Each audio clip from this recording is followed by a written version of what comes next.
beautiful souls, it's Tan back here again today on this astrology channel for you. Looking at some tips on dating today, it's going to be the fire rising signs. So that's going to be if you are dating a Sagittarius rising, Aries rising, or Leo rising. Meaning that if you are dating a Sagittarius rising, they're going to have Gemini ruling the 7th house. If you're dating a Leo rising, they're going to have Aquarius ruling the 7th house. And if you're dating a Aries rising, they're going to have Libra ruling the 7th house. They're going to have air ruling their 7th house. So when there's an air element ruling a house of relationships, long-term committed relationships and partnerships, as well as what they're attracted to, as well as the shadow side, these people with air ruling the descendant or the 7th house, they're really looking for what I would say progress through a relationship with another person. So what that progress really means for them is going to be different. And this video is for you if you are dating somebody who has a fire rising and an air, which means they're going to have air in the 7th house, ruling the 7th house. This can also apply to you if you are a fire rising sign yourself. So yes, let's start with the Sagittarius rising. If you're dating a Sagittarius rising, they will have Gemini ruling their 7th house and as their descendant. So what these people are really attracted to in another person, what really gets their attention, is going to be the way that somebody uses their words, the way they articulate their words, and the way they put that to express their opinions, their ideas, and their thoughts. They like to have thoughts going around and spinning around, generating, like having ideas, brainstorming with another person, or just having ideas going around, spinning around with another individual. Now, the kind of things that they're mentally stimulated by will be dependent on which house their Mercury is going to be placed in and aspects made to Mercury. That's going to give you a clearer idea about what kind of topics they like to have going on with another person. They also are attracted to somebody who may have a more like youthful look about them, who may also, they feel, can fit in with their friend group or has an element of being somewhat similar to their friends or has a particular ability to fit in with their community, shall we say. People with Gemini on the 7th house or descendant can also be the types to look past, cultural barriers or background differences, economic barriers, sometimes age differences, to kind of have variety in the types of people that they want to get to know. So over time, how to keep them when their shadow finally comes out. So the shadow of the Gemini 7th house individuals is that they begin to get very busy. When they're in a relationship with you, they feel like they get to be this person that is super busy trying to do things and trying to make something happen in the world. So you bring that part in them. So what happens is that if you're also a busy type, and this Gemini 7th house person is also a busy type, you may find yourself kind of growing apart. That can happen. But the way to really get to them when this type of shadow pops up is to be somebody who reminds them in whichever medium or method that's going to be, but somebody who can remind them of the detachment from the mind and the need to be busy. Because sometimes Gemini 7th house individuals can feel like they want to be busy because they don't want to empty their mind, or they don't allow room for meditation or for a space of silence or emptiness. And Gemini is a sign of duality. The duality of Gemini does rule your mind. The duality of the mind is the no mind. So to feel whole, Gemini 7th house individuals need a balance of mind and no mind. And if you can be that person, or if you are that person who gets them into a space of mindfulness, of not really having to think so much, but to go more with their heart, to really open up their heart space and stop them from using their mind, well, not really stop them, and to remind them that the overuse of the mind to find excuses or to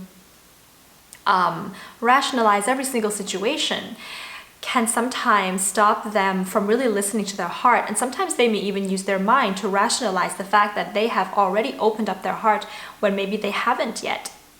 Or things like that. So, oh, they're gonna really feel you. They're gonna even respect you if you can bring that element into a relationship over time. So what they're ultimately looking for is progress. Well, first of all, progress of the mind. Progress of the mind is what seduces them, right? That we talked about. Somebody who they can share those thoughts with.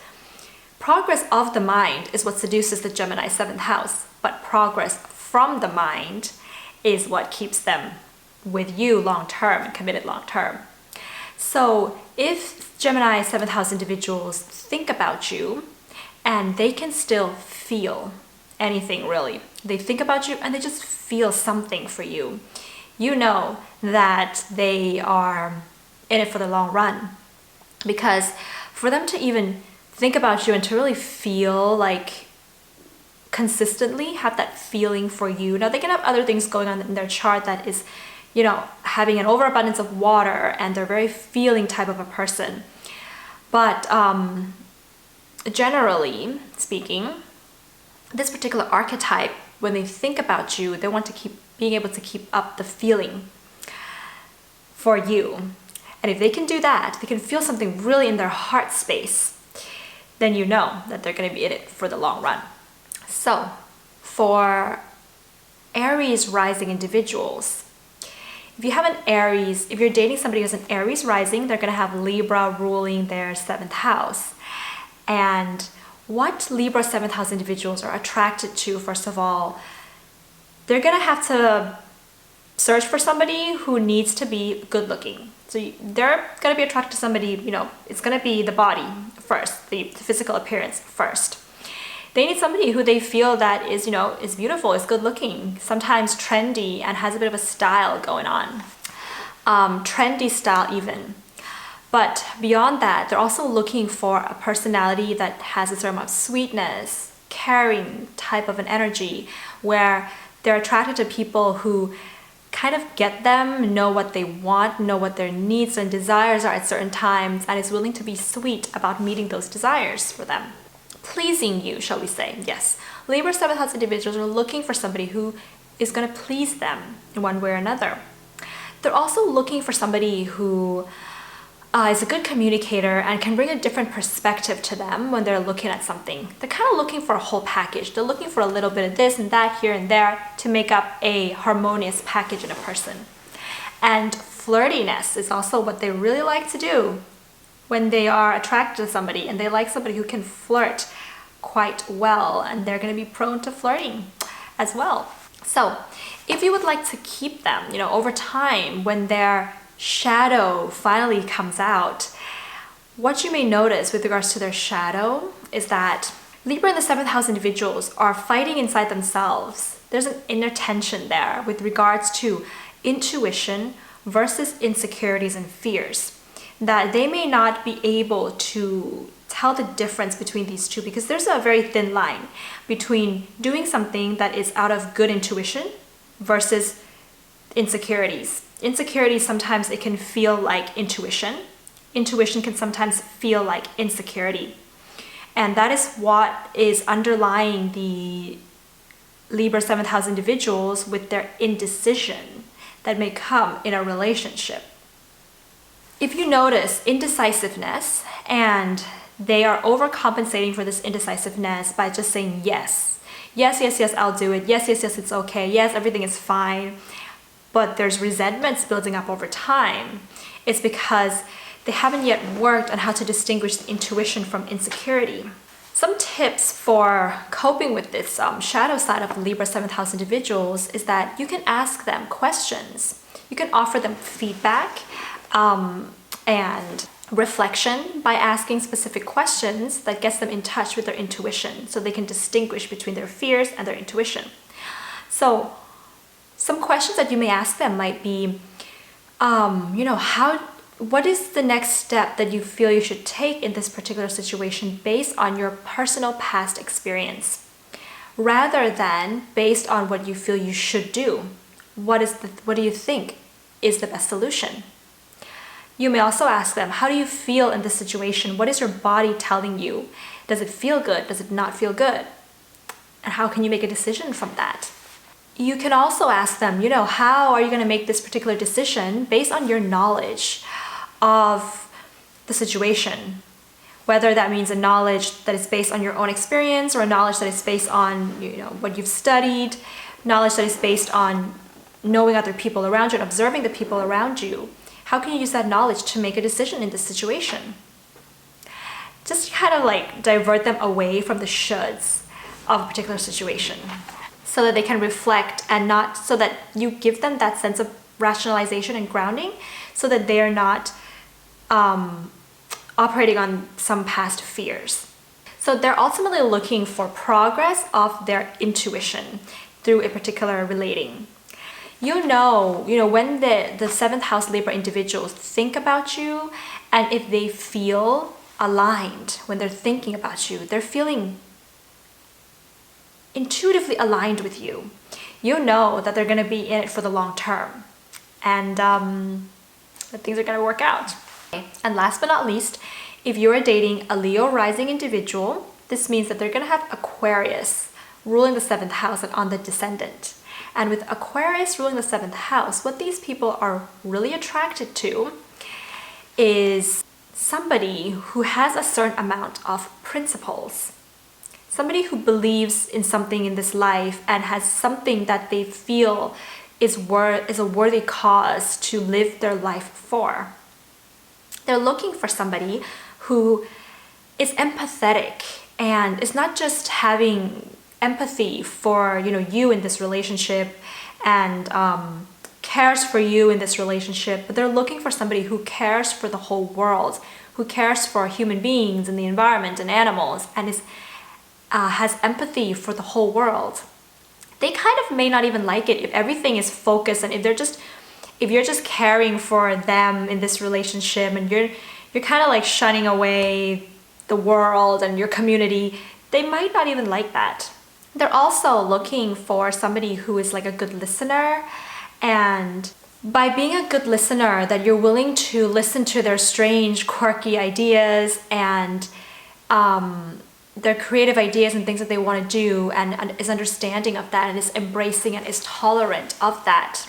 If you're tolerant of diversity, whatever that might mean, whether it's diversity between people, diversity of ideas as well, but at the same time you have principles, that you don't mix diversity with principles. You have principles on certain things, but you understand the things that you have to be diverse about as well. They're gonna love that. They're gonna be really seduced by that. And so if you're in with them for a long period of time and their shadow begins to pop up, and how can you keep them when this happens? Their shadow may look like, deep down, with Aquarius 7th house individuals, they're looking to feel belonging, but there's a deep sense of rejection. There's a deep fear of rejection inside of them, which conflicts with their need to feel belonging. So basically what this looks like is that they're trying to be themselves with you or in their community, and they want to belong with you while still being their weird, quirky, authentic selves in this relationship, and sometimes it's with their community.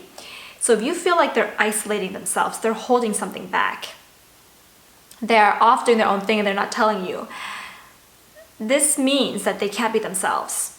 So some tips for, when they're trying to reconcile the self with you and feeling the sense of belonging and not being rejected, is that you may need to be open and objective when it comes to negotiating or working out some unconventional things in your relationship. So if, that Aquarius 7th house individual really feels like they would like to, let's say that in the relationship, they would like to prefer to have their own space and to live separate houses. So this is when you're gonna have to be objective and know that they're working with their shadow here. They're embracing their shadow. And you may have to say, okay, that's fine. We can live in separate houses. And then you may have to really get authentic with your own unconventional side and be open to negotiating your unconventional side with them.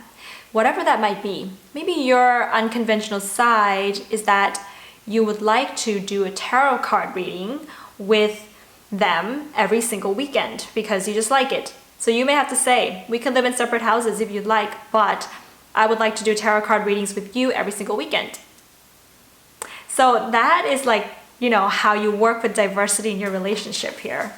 Aquarius 7th house individuals may also get to a point where they are you may feel that they have some reason or rationalization of certain situations that is odd.